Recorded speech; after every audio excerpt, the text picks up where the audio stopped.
Hi, hello guys. I'm back again. I'm Zyro. So, alam ko pinindot nyo tong video na to kasi gusto nyo rin maka-download ng Hawk beta version. So, ituro ko sa inyo ngayon. So, let's go na. Wag na tayong magpatumpik-tumpik pa. Let's go. So guys, ito, as you can see, makikita nyo dalawa yung version na Honor of Kings. Merong global, yung nasa left, yung nasa right naman is yung beta version. So ngayon bubuksan natin yung app na beta version. Titignan natin kung ano yung mga kaibahan ng beta version sa global version na Hawk app. So tara.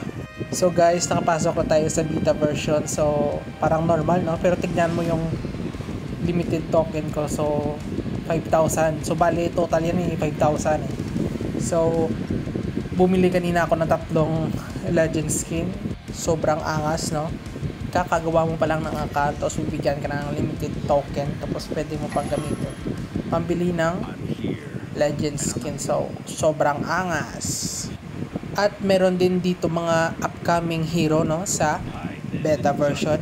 Upcoming hero ito na ilalagay rin soon sa global version na Honor of Kings. So explore nyo na lang kapag na-download nyo na yung beta version. So sobrang ganda nito guys.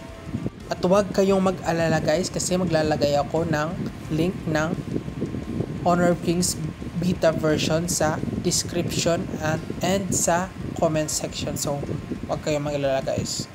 So as you can see guys, may bagong skin naman si Tito Hawk. Hindi to skin sa hero, kundi skin ng mga buttons niya. So gagawa ko ng panibagong video tungkol dito sa skins na to. So abang-abang kayo guys. So thank you guys sa panonood. Sana mag-subscribe kayo at i-like nyo rin yung video na to kung nakatulong sa inyo.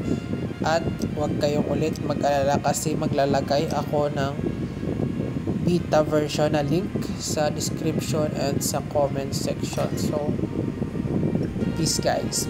At kung may mga suggestion naman kayo kung anong next na video na gagawin ko, so mag-comment lang kayo kasi gagawan ko yan ng video. So peace.